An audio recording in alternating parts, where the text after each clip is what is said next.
Iran ने भारत को आखिर क्यों कहा शुक्रिया? श्रीलंका के पास डूबा युद्धपोत, फिर कोची IRIS लवन तक पहुंचा। अब सवाल ये कि शुक्रिया कहने के पीछे का मकसद क्या रहा होगा। नमस्कार, मैं आपके साथ विभा उपाध्याय और आप देख रहे हैं न्यूज़ 18 बिहार झारखंड का डिजिटल प्लेटफॉर्म। पश्चिम एशिया में बढ़ते तनाव के बीच ईरान ने भारत को शुक्रिया कहा है, लेकिन सवाल ये है कि आखिर ऐसा क्या हुआ कि ईरान को भारत का आभार व्यक्त करना पड़ा।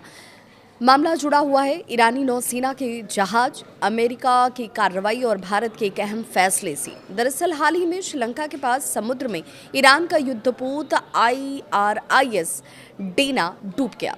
रिपोर्ट्स ये कहती है कि अमेरिका ने इस युद्धपोत को निशाना बनाया था। ये वही जहाज था जो भारत के मिलान नौसैनिक अभ्यास में हिस्सा लेने के लिए आया था और वापस लौट रहा था।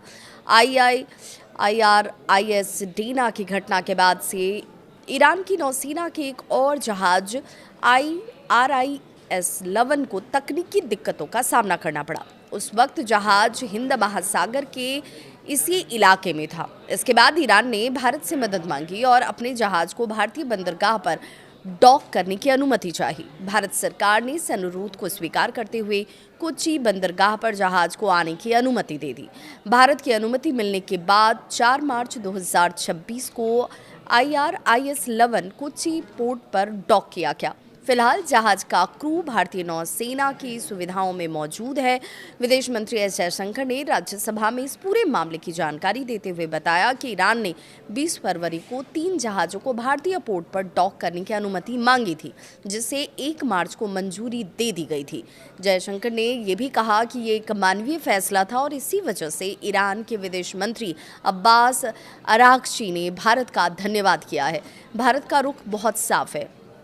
विदेश मंत्री ने यह भी कहा कि पश्चिम एशिया में चल रहे तनाव के बीच भारत लगातार शांति और कूटनीति की अपील कर रहा है।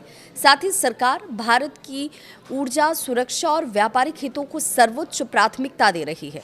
कुल मिलाकर इस पूरे घटनाक्रम ने एक बार फिर से इस बात को साबित किया कि भारत मुश्किल हालात में भी मानवीय और संतुलित कूटनीति का रास्ता अख्तियार करता है। आप इस मामले को कैसे देखते हैं? क्या भारत का ये फैसला आपके दृष्टिकोण में बिल्कुल सही है? अपनी राय कमेंट सेक्शन में ज़रूर साझा करें।